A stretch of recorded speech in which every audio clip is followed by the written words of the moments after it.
भगवते वासुदेवाय। वैशाख मास महात्मक कथा अध्याय 6 आप और हम मिलकर एक साथ श्रवण करेंगे। इस अध्याय में भगवान विष्णु के स्वरूप का विवेचन, प्राण की श्रेष्ठता, जीवों के विभिन्न स्वभावों और कर्मों का कारण तथा भगवत धर्म के बारे में बताया गया है।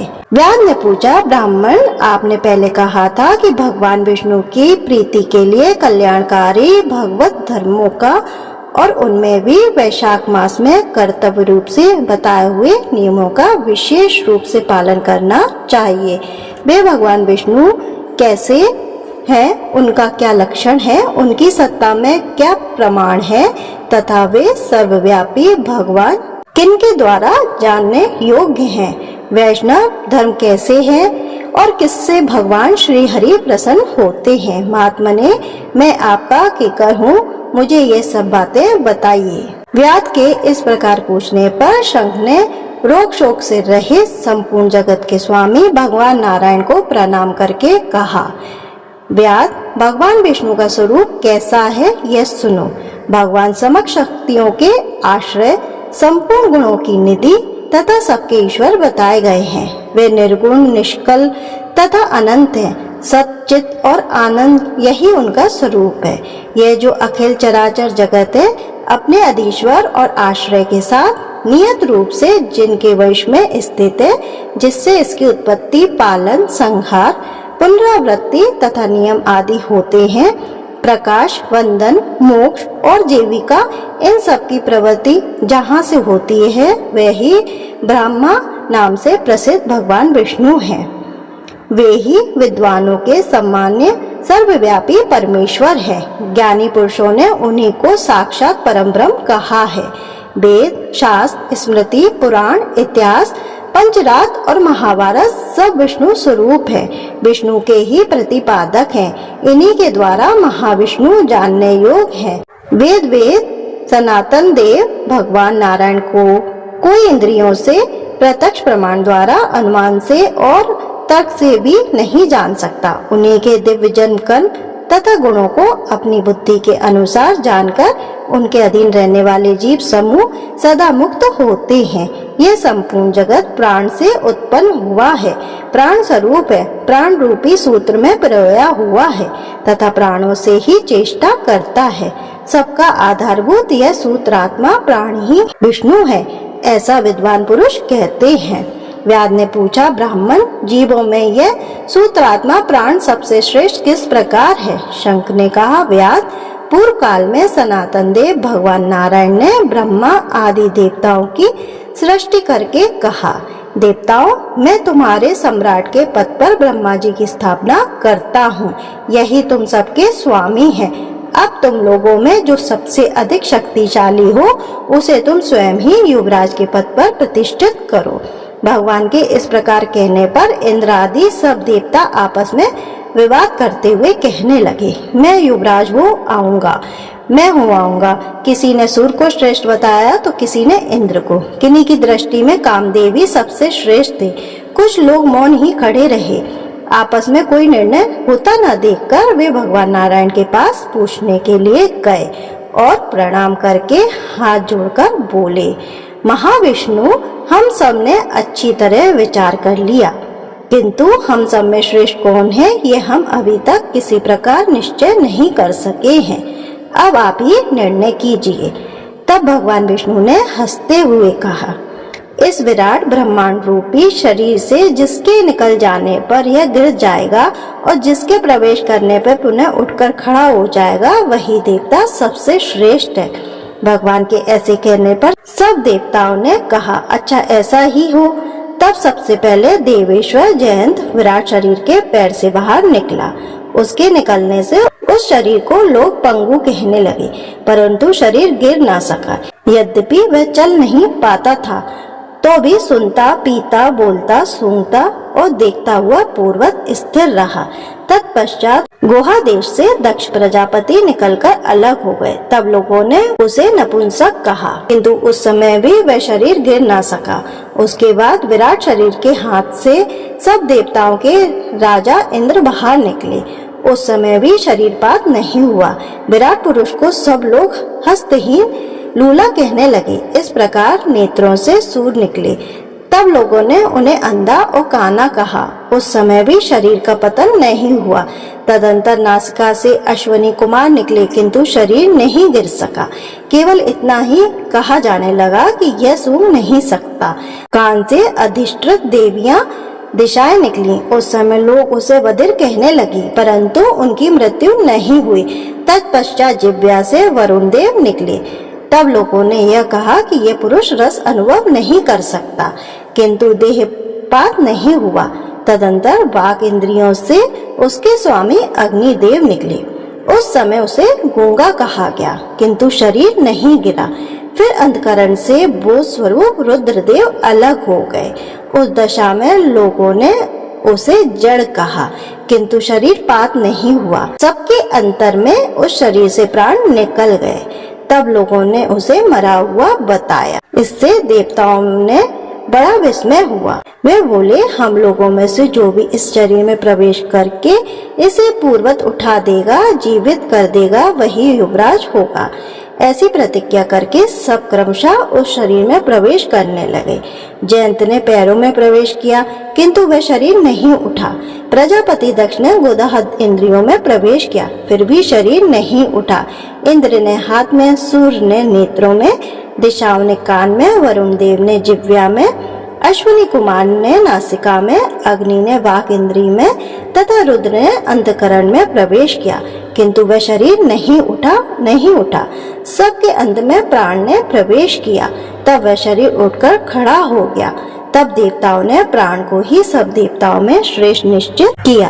बाल, ज्ञान, धैर्य, वैराग्य और जीवन शक्ति में प्राण को ही सर्वाधिक मानकर देवताओं ने उसी को युवराज पद पर अभिषिक्त किया। इस उत्कृष्ट स्थिति के कारण प्राण को अखत कहा गया।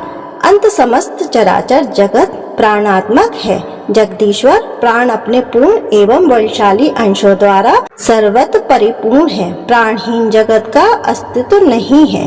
प्राणहीन कोई भी वस्तु बुद्धि को नहीं प्राप्त होती।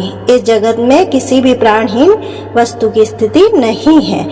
इस कारण प्राण सब जीवों में श्रेष्ठ है, सबका अंतरात्मक और सर्वाधिक बलशाली सिद्ध हुआ। इसलिए प्राणोपासक प्राण को ही सर्वश्रेष्ठ कहते हैं। प्राण सर्वात्मात्मक है। सब देवता प्राणमय हैं। वह भगवान वासुदेव का अनुयायी तथा सदा उन्हीं में स्थित है। मनीषी पुरुष प्राण को महाविष्णु का बल बतलाते हैं। महाविष्णु के महात्मा और लक्षण को इस प्रकार जानकर मनुष्य पूर्व बंधन का अनुसरण करने वाले अज्ञान में लिंग को उसी प्रकार त्याग देता है, जैसे सर्प पुरानी कैचली को लिंग देकर त्याग करके वह परम पुरुष अनामय भगवान नारायण को प्राप्त होता है। शंख मुनि की कही हुई यह बात सुनकर व्याध ने पुनः पूछा, ब्राह्मण, यह प्राण जब इतना महान प्रभावशाली और इस संपूर्ण जगत का गुरु एवं ईश्वर है, तब लोक में इसकी महिमा क्यों नहीं प्रसिद्ध हुई? शंख ने कहा, पहले की बात है, प्राण अश्वमेघ यज्ञों द्वारा अनामय भगवान नारायण का यजन करने के लिए गंगा के तट पर प्रसन्नता पूर्वक गया। अनेक मुनिगणों के साथ उसने फलों के द्वारा पृथ्वी का शोधन किया। उस समय वहाँ समाधि में स्थित हुए महात्मा कणम बावी की मिट्टी में छिपे हुए बैठे थे। हल जोतने पर बावी गिर जाने से बाहर निकल आए और क्रोधपूर्वक देखकर सामने खड़े हुए महाप्रभु प्राण को शाप देते हुए बोले, देवेश्वर, आज से लेकर आपकी महिमा तीनों लोकों में विशेषता भूलोक में प्रसिद्ध ना होगी। हाँ, आपके अवतार तीनों लोक में विख्यात होंगे। व्याध तभी से संसार में महाप्रभु प्राण की महिमा प्रसिद्धि नहीं हुई। भूलोक में तो उसकी ख्याति विशेष रूप से नहीं है। व्याध ने पूछा, महात्मा ने भगवान विष्णु के रचे हुए करोड़ों एवं सहस्त्रों सनातन जीव नाना मार्ग पर चलने और भिन्न भिन्न कर्म करने वाले क्यों दिखाई देते हैं? इन सब का एक सा स्वभाव क्यों नहीं है? यह सब विस्तार पूर्वक बताइए। शंख ने कहा, रजोगुण, तमोगुण और सत्व गुण में भेद से तीनों प्रकार के जीव समुदाय होते हैं। उनमें रजस स्वभाव वाले जीव राजस कर्म, तमोगुणी जीव तामस कर्म तथा सात्विक स्वभाव वाले जीव सात्विक कर्म करते हैं।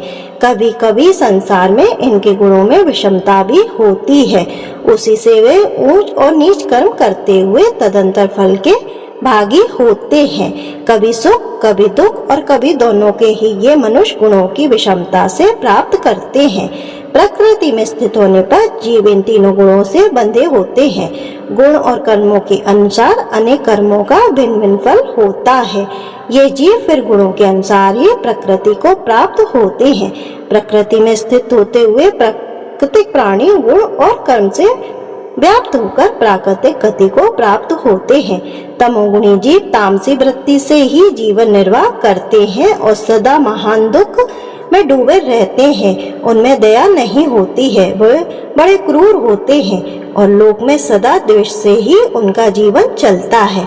राक्षस और पिशाच आदि तमोगुणी जीव हैं जो तामसी गति को प्राप्त होते हैं। राजसी लोगों की बुद्धि मिश्रित होती है, वे पुण्य तथा पाप दोनों करते हैं। पुण्य से स्वर्ग पाते हैं और पाप से यातनाएं भोगते हैं। इसी कारण ये मंदभाग पुरुष बार बार इस संसार में आते जाते रहते हैं। जो सात्विक स्वभाव के मनुष्य है वे धर्मशील, दयालु, श्रद्धालु, दूसरों के दोष न देखने वाले तथा सात्विक वृत्ति से जीवन निर्वाह करने वाले होते हैं। इसलिए भिन्न भिन्न कर्म करने वाले जीवों के एक दूसरे से पृथक अनेक प्रकार के भाव होते हैं। उनके गुण और कर्म के अनुसार महाप्रभु विष्णु अपने स्वरूप की प्राप्ति कराने के लिए उनसे कर्मों का अनुष्ठान करवाते हैं। भगवान विष्णु पूर्ण काम है, उनमें विषमता और निर्दयता आदि दोष नहीं है। वे स्वभाव से ही सृष्टि पालन और संहार करते हैं। सब जीव अपने गुणों से ही कर्मफल के भागी होते हैं। जैसे माली बगीचे में लगे हुए सब वृक्षों को समान रूप से सींचता है और एक ही कुएं के जल से सभी वृक्ष पलते हैं, तथापि वे पृथक पृथक स्वभाव को प्राप्त होते हैं। बगीचा लगाने वाले में किसी प्रकार की विषमता और निर्दयता का दोष नहीं होता। देवादिदेव भगवान विष्णु का एक निमेष ब्रह्मा जी के एक कल्प के समान माना गया है। ब्रह्मा कल्प के अंत में देवादिदेव शिरोमणि भगवान विष्णु का उन्मेष होता है, अर्थात वे आँख खोलकर देखते हैं। जब तक निमेष रहता है तब तक प्रलय है। निमेष के अंत में भगवान अपने उदर में स्थित संपूर्ण लोकों की सृष्टि करने की इच्छा करते हैं। सृष्टि की इच्छा होने पर भगवान अपने उदर में स्थित हुए अनेक प्रकार के जीव समूहों को देखते हैं। उनकी कुर्सी में रहते हुए भी संपूर्ण जीव उनके ध्यान में स्थित होते हैं, अर्थात कौन जीव कहाँ किस रूप में है इसकी स्मृति भगवान को सदा बनी रहती है। भगवान विष्णु चतुर्वह स्वरूप हैं। वे उन्मेष काल के प्रथम भाग में ही चतुर्वह रूप में प्रकट हुए हैं। व्यूहगामी वासुदेव स्वरूप से महात्माओं में से किसी को सयुज्य साधक तत्व ज्ञान, किसी को सरारूप्य, किसी को समीप्य और किसी को सलोक्य प्रदान करते हैं। फिर अनुरुद्ध मूर्ति के वश में स्थित हुए संपूर्ण लोकों को वे देखते हैं। देखकर उन्हें प्रद्युम्न मूर्ति के वश में देते हैं और सृष्टि करने का संकल्प करते हैं। भगवान श्री हरि ने पूर्ण गुण वाले वासुदेवादि चार व्यूहों के द्वारा क्रमशः माया, जया, कृति और शांति को स्वयं स्वीकार किया है। उनसे युक्त चतुर्वहात्मक महाविष्णु ने पूर्ण काम होकर भी भिन्न भिन्न कर्म और वासना वाले लोगों की सृष्टि की है। उन्मेष काल का अंत होने पर भगवान विष्णु पुनः योग माया का आश्रय लेकर वहुगामी संकर्षण स्वरूप से इस चराचर जगत का संहार करते हैं। इस प्रकार महात्मा विष्णु का यह सब चिंतन करके योग विकार बतलाया गया है, जो ब्रह्मा आदि योग से संपन्न पुरुषों के लिए भी अचिंतन एवं दुर्भाव्य है। व्याध ने पूछा, मुने भागवत धर्म कौन कौन से हैं और किनके द्वारा भगवान विष्णु प्रसन्न होते हैं? शंख ने कहा, जिससे अंतकरण की शुद्धि होती है, जो साधु पुरुष का उपकार करने वाला है तथा जिसकी किसी से भी निंदा नहीं की है, उसे तुम सात्विक धर्म समझो। वेदों और स्मृतियों में बताए हुए धर्म का यदि निष्काम भाव से पालन किया जाए तथा वह लोक से विरुद्ध न हो तो उसे भी सात्विक धर्म जानना चाहिए। वर्ण और आश्रम विवाह के अनुसार जो चार चार प्रकार के धर्म है वे सभी नित्य, नैमित्य और काम्य भेद से 3 प्रकार के माने गए हैं। वे सभी अपने अपने वर्ण और आश्रम के धर्म जब भगवान विष्णु को समर्पित कर दिए जाते हैं तब उन्हें सात्विक धर्म जानना चाहिए।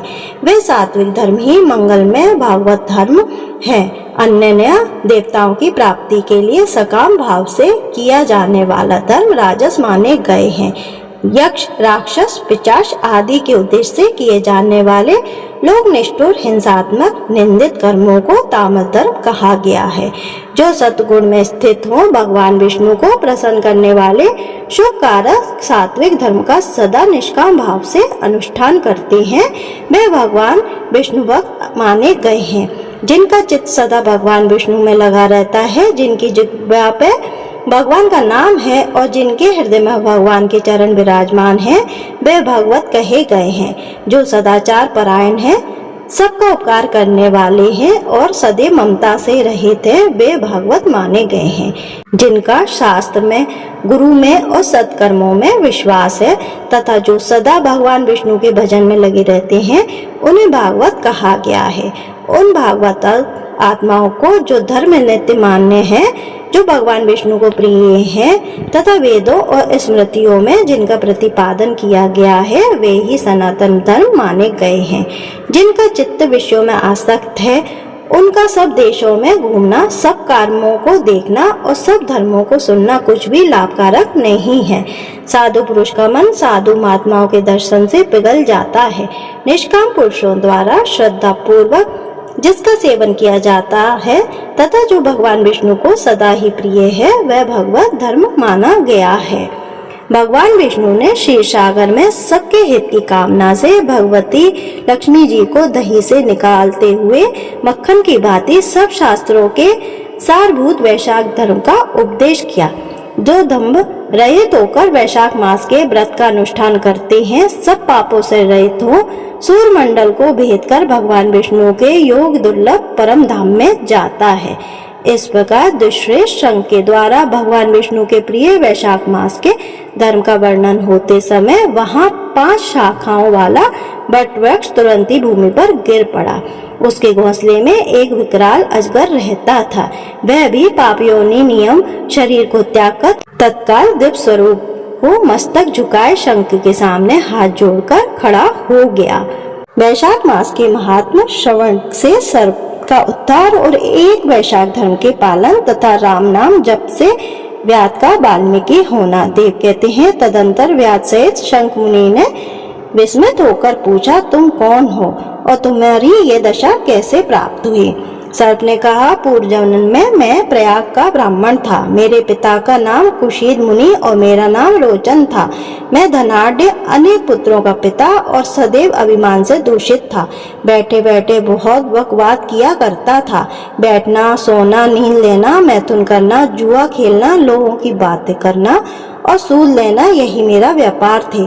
मैं लोक निंदा से डरकर नाम मात्र के शुभ कार्य करता था, सो भी दम के साथ उन कर्मों में मेरी श्रद्धा नहीं थी। इस प्रकार मुझ दुष्ट और दुर्बुद्धि के कितने ही वर्ष बीत गए। तदंतर इसी वैशाख मास में जयंत नामक ब्राह्मण प्रयागछेद में निवास करने वाले पुण्यात्म द्विजों को वैशाख मास के धर्म सुनाने लगे। स्त्री, पुरुष, क्षत्रिय, वैश्य और शूद्र सहस्त्रों श्रोता प्रातःकाल स्नान करके अविनाशी भगवान विष्णु की पूजा के पश्चात प्रतिदिन जयंत की कही हुई कथा सुनते थे। वे सभी पवित्र एवं मौन होकर उस भगवत कथा में अनुरक्त रहते थे। एक दिन मैं भी कौतुकवश देखने की इच्छा से श्रोताओं की उस मंडली में जा बैठा। मेरे मस्तक पर पगड़ी बंधी थी, इसलिए मैंने नमस्कार तक नहीं किया और संसारी वार्तालाप में अनुरक्त हो कथा में विघ्न डालने लगा। कभी मैं कपड़े फैलाता, कभी किसी की निंदा करता और कभी जोर से हंस पड़ता था। जब तक कथा समाप्त हुई तब तक मैंने इस प्रकार समय बिताया। तत्पश्चात दूसरे दिन सन्निपात रोग से मेरी मृत्यु हो गई।